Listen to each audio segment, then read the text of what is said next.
The lecture hall smelled faintly of ozone and polished steel, the kind of scent that never quite left a space station no matter how long it drifted among the stars. Rows of alien scholars filled the tiers, scaled, feathered, crystalline, soft-bodied, all shapes and colors that shimmered under the pale blue lights. They leaned forward, eager, silent. The air itself seemed to hold its breath. At the front of the hall stood Professor Kareth, his tendrils trembling slightly with pride as he adjusted the containment field. Inside the shimmering barrier floated a single plant, a thing of crimson and black, its long tendrils pulsing like veins, tiny motes of gold dust drifting from its petals. It was beautiful in a way that made your instincts scream to run. "Observe," the professor said, his voice soft but carrying easily across the room. "The Vorexian hemlock, found only on the death world of Vorexia Prime, a masterpiece of evolution and of murder." The alien audience murmured. Many recorded every word, every movement of the plant, careful not to breathe too deeply even through their filtration masks. Kareth gestured to the plant with something like reverence. "A single molecule of its pollen will shut down neural pathways in under 3 seconds. An entire colony on Kaltir VII was wiped out when a seed pod burst open during transport. The hemlock does not kill by violence, it kills by existence. It is, to most life, instant death." He paused for effect. His eyes, a cluster of 6 reflective orbs, drifted toward the one creature in the back of the room that hadn't flinched once during the demonstration. "A human." She sat with her boots on the railing, arms crossed, chewing on something. To most of the scholars, she looked like a predator at rest, lean, scarred, wearing a half-unzipped field jacket that still smelled faintly of fire. Her name was Dr. Riley Quinn, xenobiologist and representative of the United Terran Expeditionary Corps. She looked bored. Kareth, trying to be polite, cleared his throat. "Surely, Dr. Quinn, your species would not attempt to approach such a specimen." Riley looked up, meeting his gaze with bright, amused eyes. "Approach it. We'd probably try to cook it." The professor blinked, 2 of his eyes out of sync. "Cook it." "Yeah," she said, leaning forward a little. "Depends on how it smells when it's fried." The hall went utterly still. Dozens of alien heads turned toward her. Someone in the back chittered in disbelief. Another let out a thin, horrified whistle through their respiratory vents. Kareth stammered, "Human, this plant kills in seconds." Riley shrugged. "We call that seasoning." The silence that followed was so heavy it felt alive. Then came the chaos. "Is this a joke?" a reptilian scholar hissed. "Seasoning, this toxin melts bone." "She must be delirious," said another. "Humans are oxygen breathers. Perhaps their brains decay faster in thin air." Kareth raised his voice above the uproar.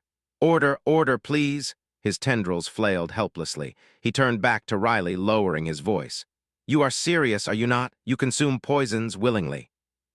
Riley's grin didn't falter. "Oh, come on, Professor. You ever hear of ghost peppers, capsaicin, caffeine, alcohol? All of those can kill us in big enough doses, and we call them breakfast, lunch, and party favors." Kareth recoiled slightly, his tendrils curling. You consume toxins for pleasure." "Not just pleasure," Riley said, "for flavor." The professor stepped back as if she'd struck him. Around them, the aliens whispered, their languages overlapping in a hum of disbelief. To them, humans were already strange, deathworlders who came from a planet of fire, ice, and predators that would make most galactic species faint.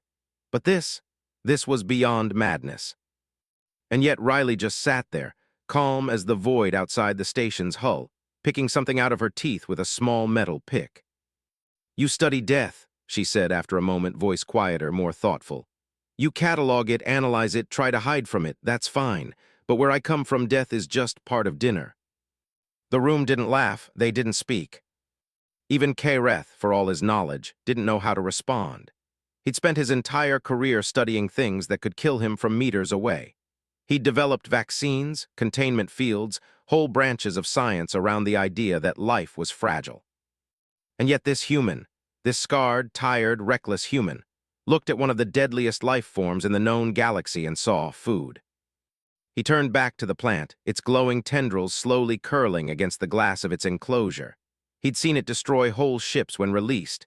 He'd watched it dissolve a drone in under 5 seconds. And now, he wondered what it would smell like if fried in oil.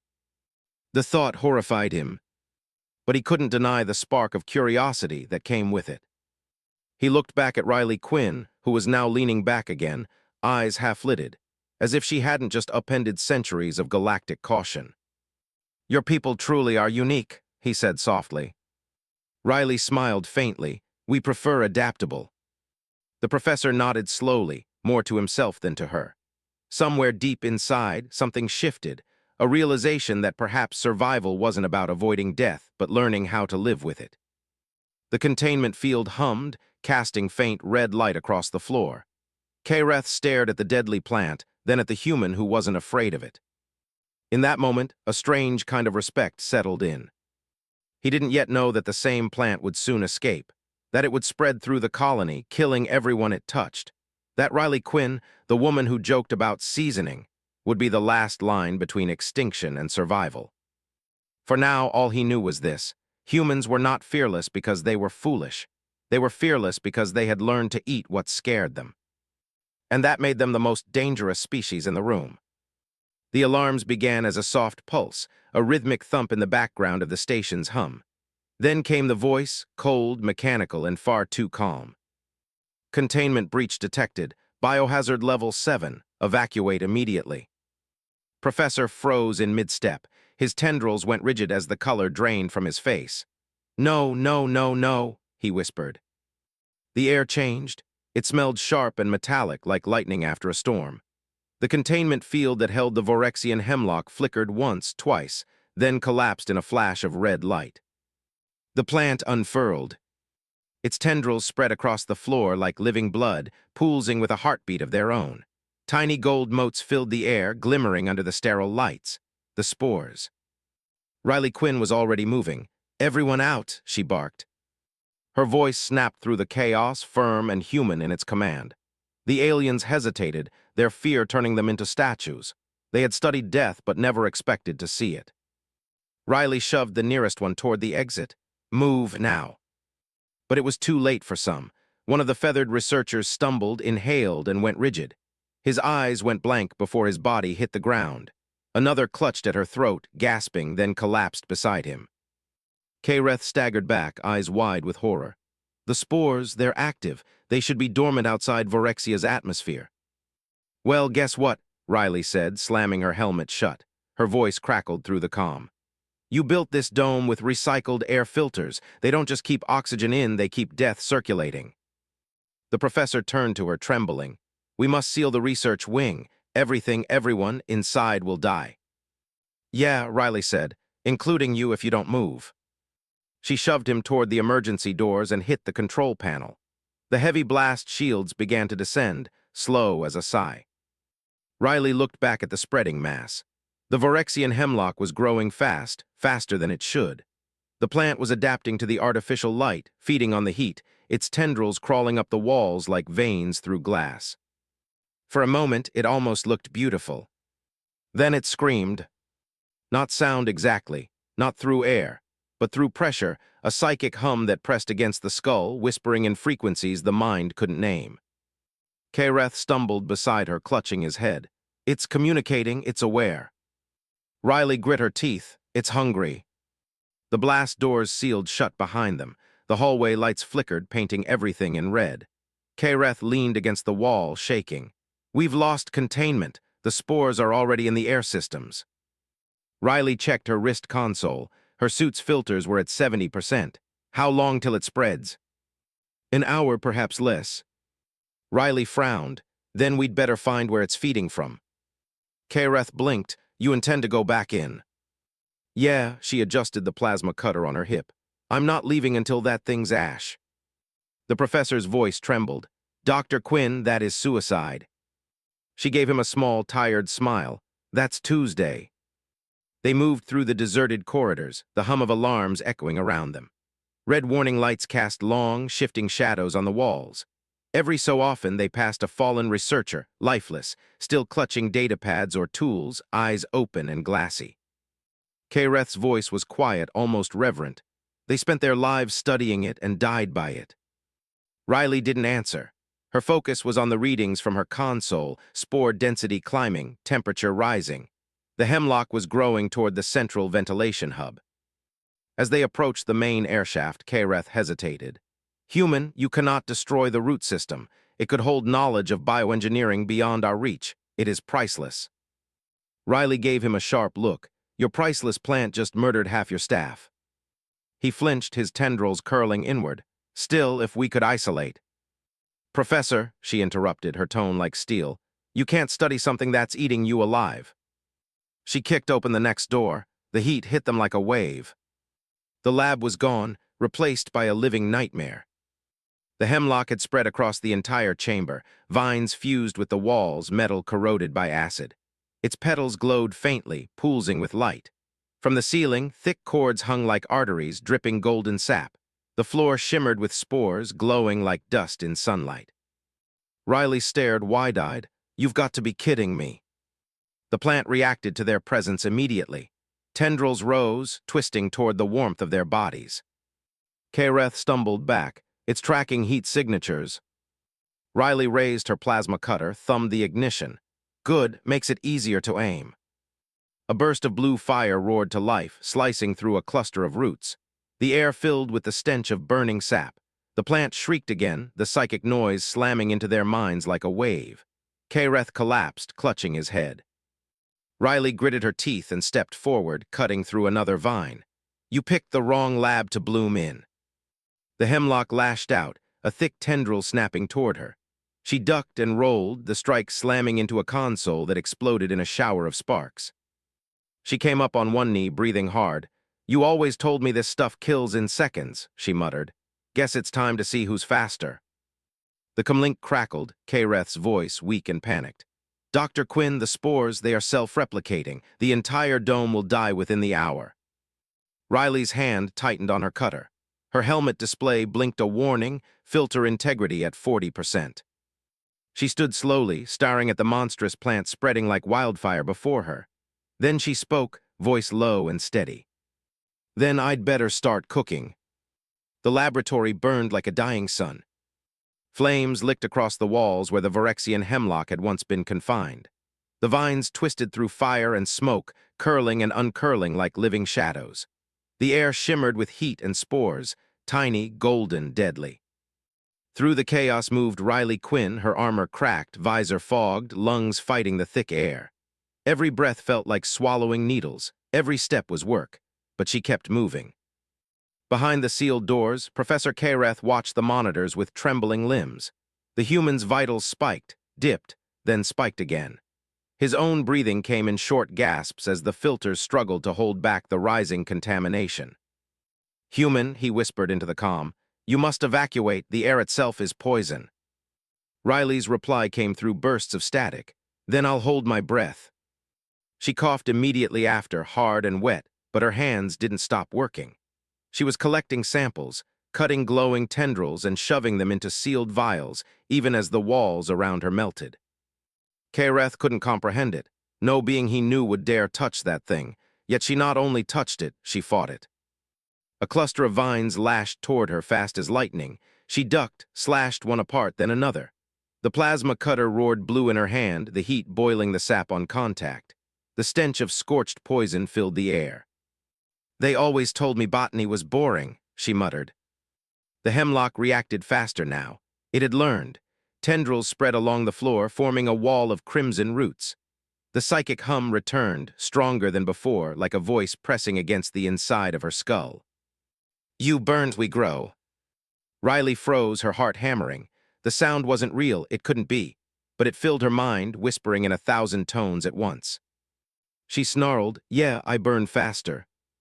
She flung a thermal charge into the nest of vines and ducked behind an overturned lab table. The explosion shook the room, heat and light bursting outward in a flash that blinded her even through her visor. When the smoke cleared, the vines were gone. Only blackened ash remained. Her helmet pinged a warning, oxygen at 14%, filter breach detected. She ignored it. Still better than rush hour traffic, she muttered. Kareth's voice returned, louder now. Dr. Quinn, please. The containment systems are collapsing. The spores are spreading to the central dome. Riley looked at the vent grates glowing faintly with golden light. The spores had found the airflow, riding it, multiplying. How many still alive? She asked. Kareth hesitated. Perhaps a dozen. Then we're not done yet. She pushed herself to her feet, swaying slightly as her vision flickered. We can reroute the air through the incinerators, burn it clean. Kareth gasped. That would ignite the entire complex. Yeah, she said, that's the point. He stared at her through the monitor feed. Her suit was blackened, her face pale beneath the cracked visor. But her eyes were steady, human eyes, defiant and tired and unbroken. Humans, he whispered, you fight like dying stars. Better than fatting out quiet. Riley moved toward the core control room. The corridors were a maze of smoke and glowing vines. The hemlock had spread faster than she thought. It wasn't just a plant anymore. It was a network, pulsing through every wall, every vent, feeding on the energy grid.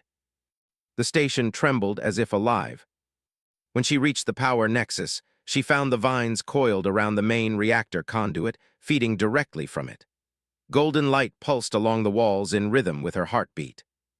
Greedy thing, aren't you? She muttered, pulling out her last plasma cell. Let's see how you handle indigestion. She jammed the cutter into the conduit and pulled the trigger. The plasma stream ignited the air. Energy raced through the hemlock's vines like wildfire through oil.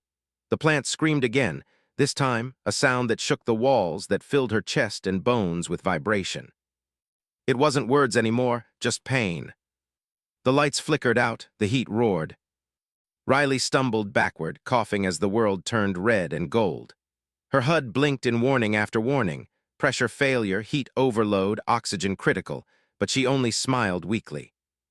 Guess that's what you get for touching my kitchen, she said, voice breaking into a laugh. On the other side of the sealed bulkhead, Kareth and the surviving staff watched through the monitors. The human was lost in a storm of fire and light. Her vitals spiked off the charts.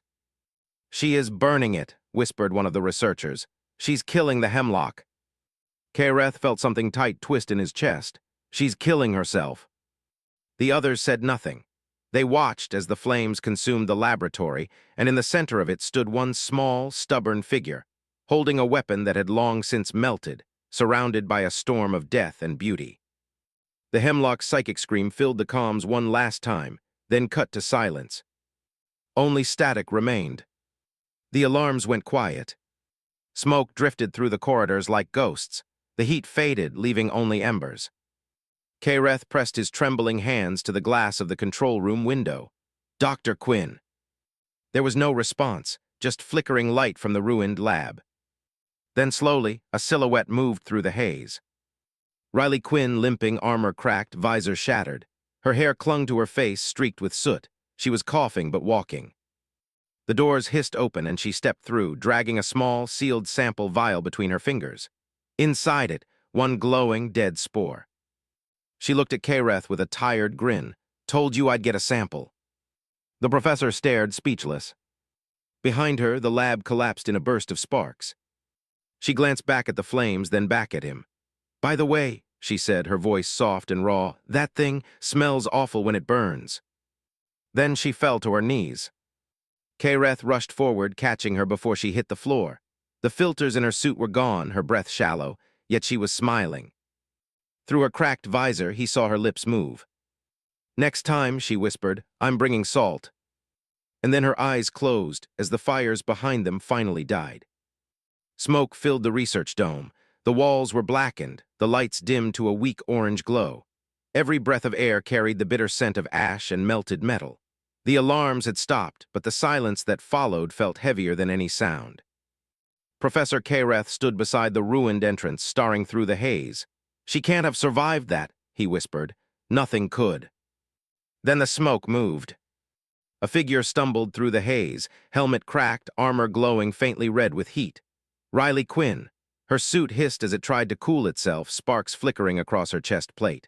She coughed once hard, then gave a small grin. Told you I was hard to kill. Kareth rushed forward, disbelief flooding his features. You're alive. Mostly, she said, her voice dry. You got any water that doesn't bite back? He supported her by the shoulder as they moved through the wreckage. Around them, the air shimmered with faint traces of golden dust. The spores were dying, their glow fading, but not fast enough. Riley's HUD blinked weakly inside her cracked visor. Warning, air contaminated. Hazard level critical. She knew it, she could feel it. The spores were in the vents, crawling through the ducts like invisible fire.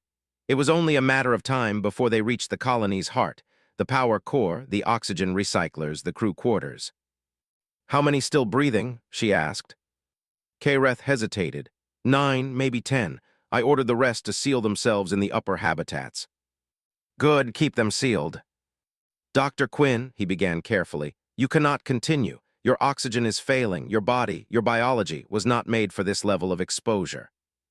Riley managed a tired smile. "Neither was yours, so that makes us even." He frowned. "That is not logic." "Welcome to humanity." They reached the main control deck. Most of the consoles were dead, burned out from the earlier explosions. A few screens still flickered, showing parts of the station where the hemlock's growth had spread, thin glowing lines crawling through walls and air vents like veins of fire. Kareth looked at the displays with despair. "The plant's structure has fused with our power grid. If we shut down the system, we lose life support. If we don't, the hemlock keeps spreading." Riley leaned on the console, catching her breath. "So either we suffocate or we get eaten alive. Great options." He nodded weakly. "There is perhaps a third." Her eyes lifted. "I'm listening." "We could vent the atmosphere, open the outer airlocks. The spores cannot survive vacuum." She considered that, then shook her head. "That would kill everyone in the colony." He looked away. "Yes, it would." Riley was silent for a moment.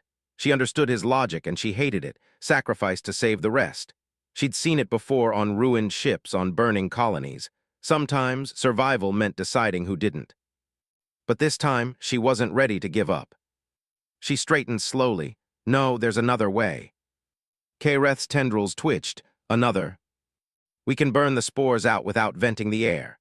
She moved to the console and pointed at the schematics.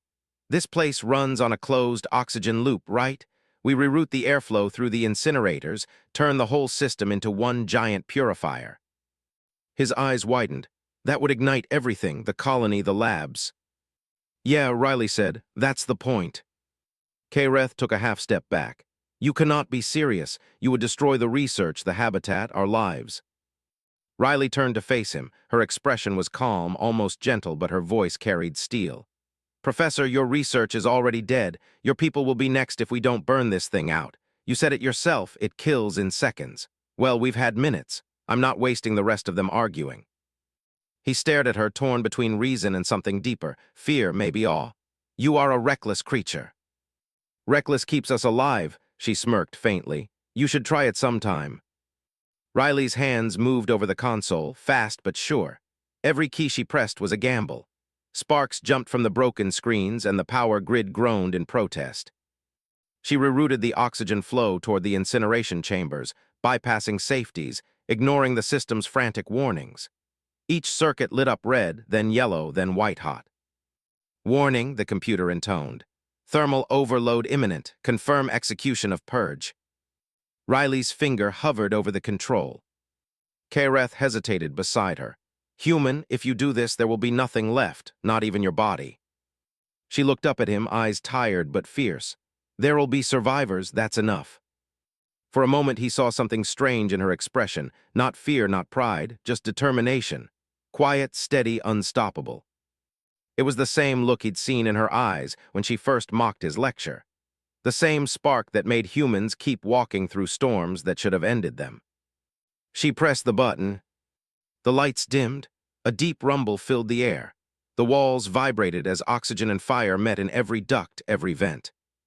The hemlock screamed again, its psychic voice flooding the station, echoing through every mind that could hear. The survivors in the upper dome clutched their heads, weeping, as the sound of dying plants and burning air shook the metal beneath their feet. Kareth fell to his knees, his senses overwhelmed. "It's everywhere, it's burning alive." Riley gritted her teeth, gripping the console to stay standing. "Good means it's working." Flames burst from the floor vents, crawling through corridors, devouring spores in seconds. The golden light faded, replaced by orange and red. The hemlock tried to fight back, spreading faster, reaching for her through the floor. She stomped on a rising tendril, slicing it with her knife. "You should have stayed in your jar," she hissed. The tendril turned to ash. Minutes passed like hours. Then at last the fire began to die. The air cleared. The glow was gone. Kareth looked around, trembling. It's over. Riley gave a slow nod. Almost. She slumped against the console, exhausted. Now we let the air cool and hope nobody cooked too much. He looked at her cracked armor, the burns along her neck, the soot streaked across her face, and for the first time he truly saw her. Not as a reckless deathworlder, not as a barbaric curiosity, but as something ancient and stubborn. A survivor. You destroyed a miracle, he said softly. She smiled faintly. No, Professor, I saved one. Then she closed her eyes and whispered, You're welcome. The fire was over, but the silence that followed felt worse. The station's hull creaked as it cooled. The lights flickered, fighting to stay alive. Everything smelled of burnt metal, carbon, and something else, something earthy and wrong. The Vorexian hemlock was gone, but its ashes clung to every surface like black snow. Professor Kareth stood at the control deck window, staring at the remains of his life's work. Years, he whispered, voice hollow. Years of study, gone in one human heartbeat. Behind him, Riley coughed and sat up slowly. Her suit was half melted, the visor cracked wide open. Her short hair clung to her face and her skin was streaked with soot and blood, but she was breathing. Barely. Guess that worked, she rasped, her throat raw. Kareth turned to her, his tendrils twitching in disbelief. You should be dead. Your species should not survive that temperature, that exposure. She gave him a crooked grin. Yeah, we get that a lot. He knelt beside her, scanning her vitals with a trembling device. Your blood oxygen is dangerously low. You're contaminated with trace toxin levels. How can you still function? Riley shrugged weakly. Practice. Earth's got plants that can kill you if you just look at them funny. We've been building resistance since before we invented soap. Kareth's expression flickered between horror and fascination. You train your bodies with poisons. She smirked. We call it building character. Kareth watched her in silence for a moment. He had seen many species across the stars, some brilliant, some cruel, some so cautious they lived entire lives behind walls. But humans were chaos wrapped in flesh. They laughed at danger, wrestled death, and called it a Tuesday.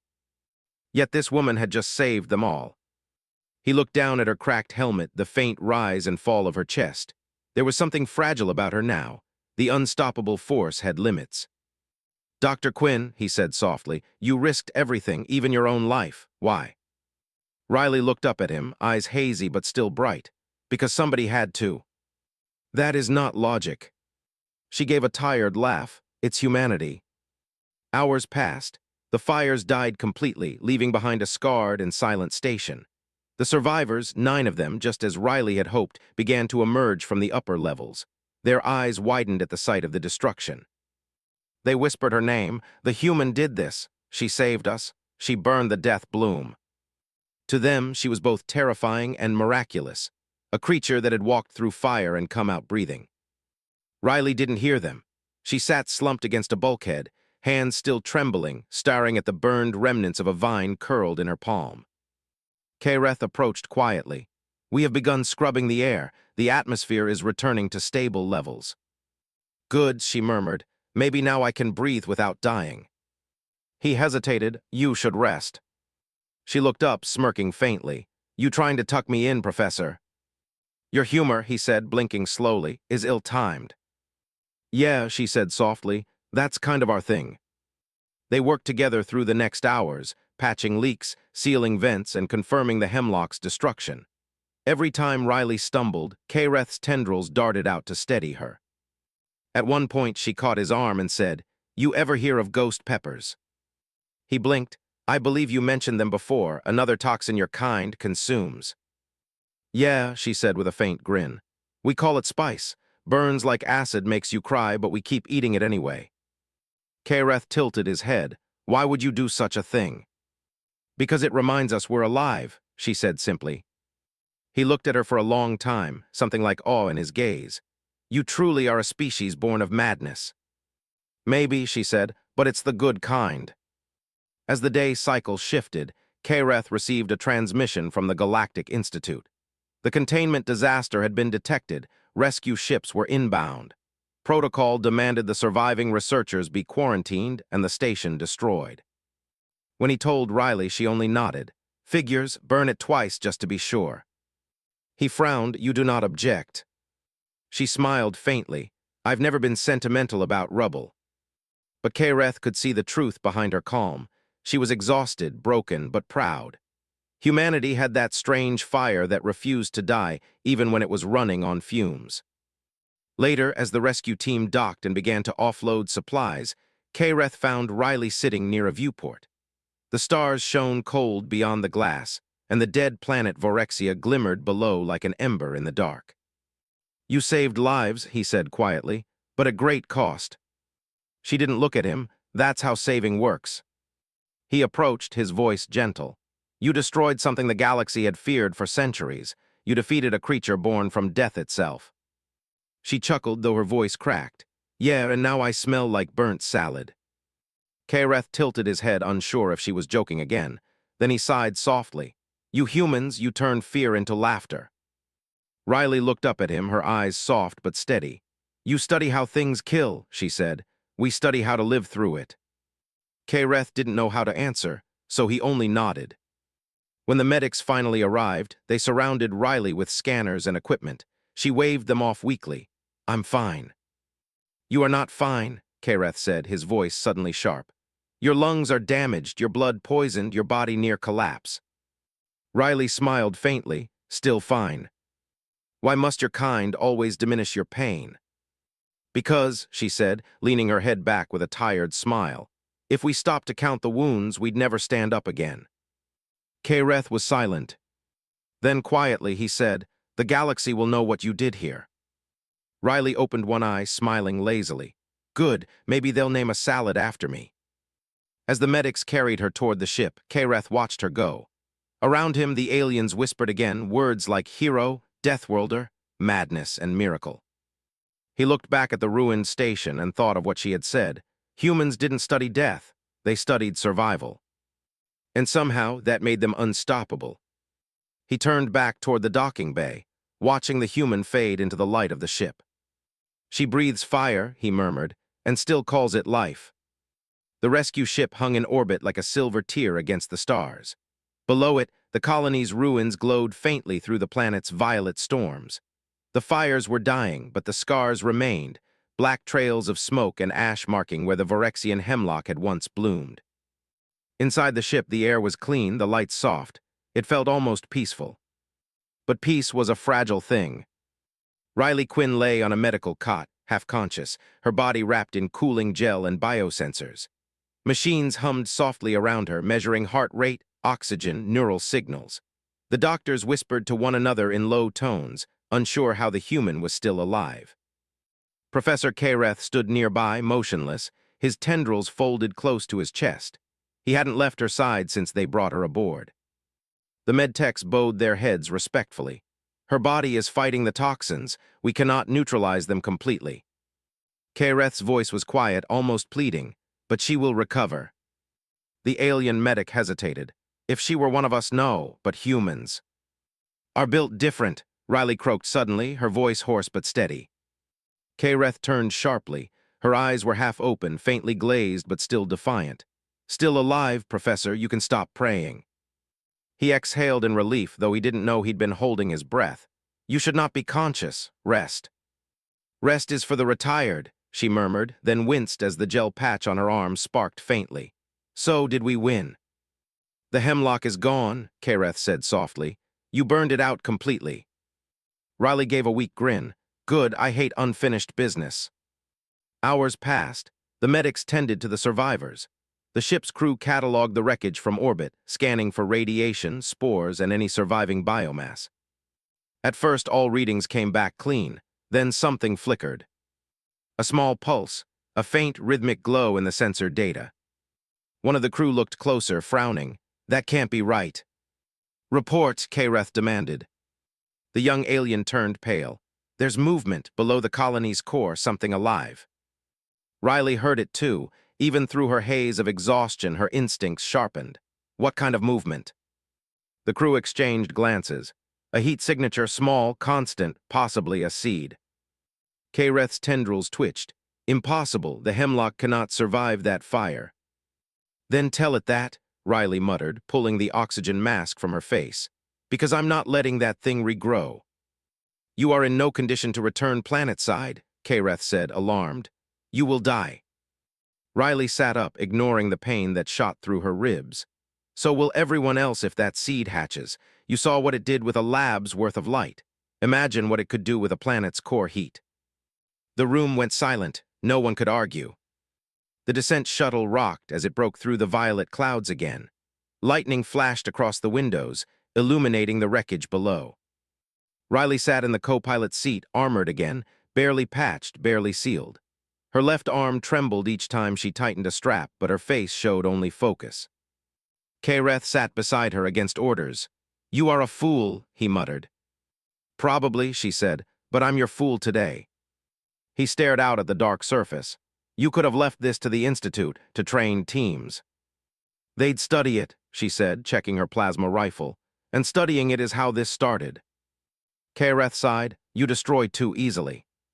She glanced at him. And you hesitate too much. Guess that's why we make a good team. He looked away, but a flicker of amusement crossed his features. You are chaos.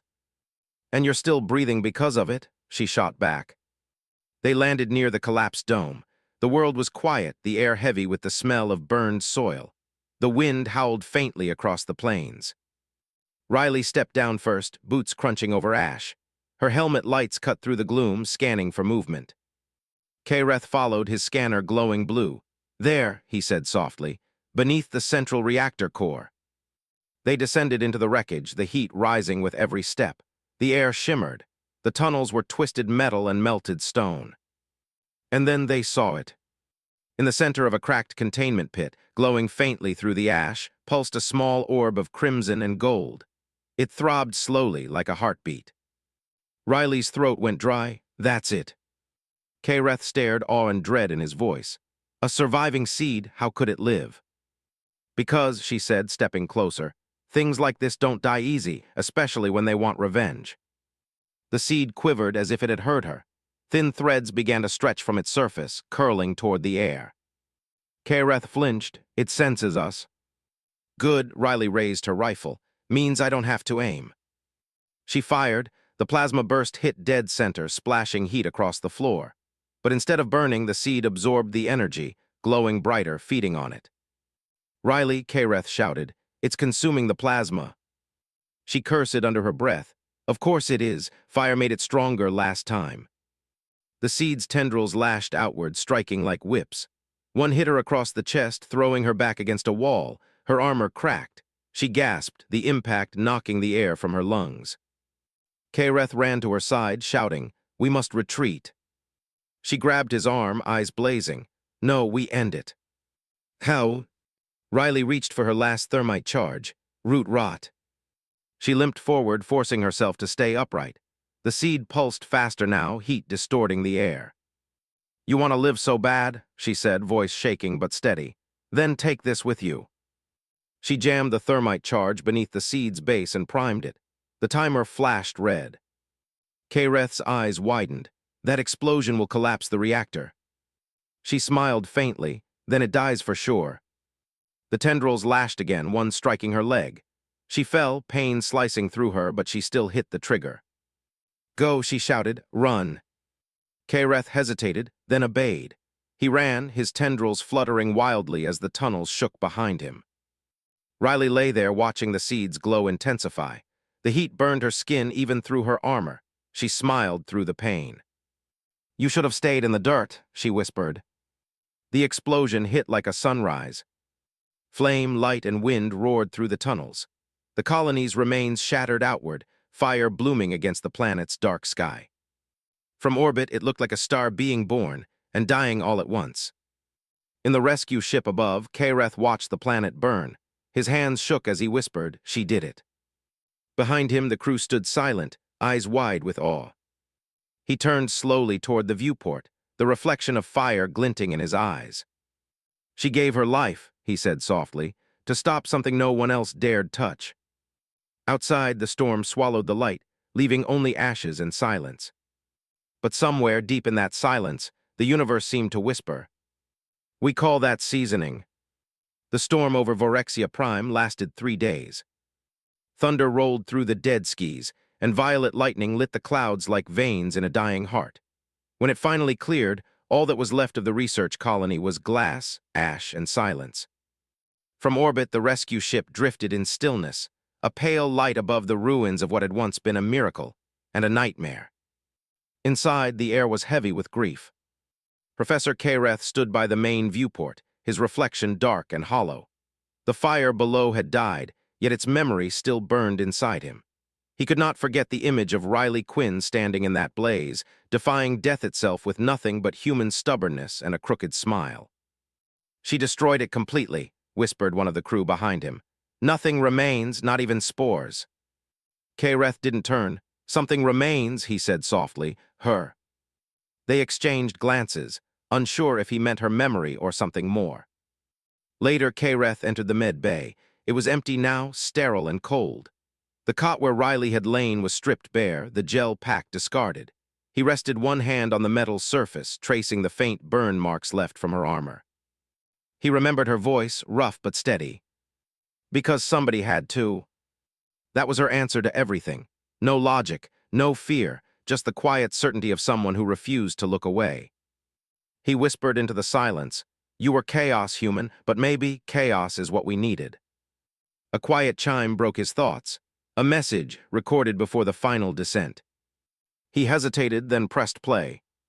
The holoprojector flickered to life, and Riley's face appeared. Tired, smiling, her hair pulled back messily, soot streaking her cheek. "Hey, Professor," she said, her voice faint but warm. "If you're hearing this, it means the plan worked, or it didn't and you're very confused right now." She laughed weakly.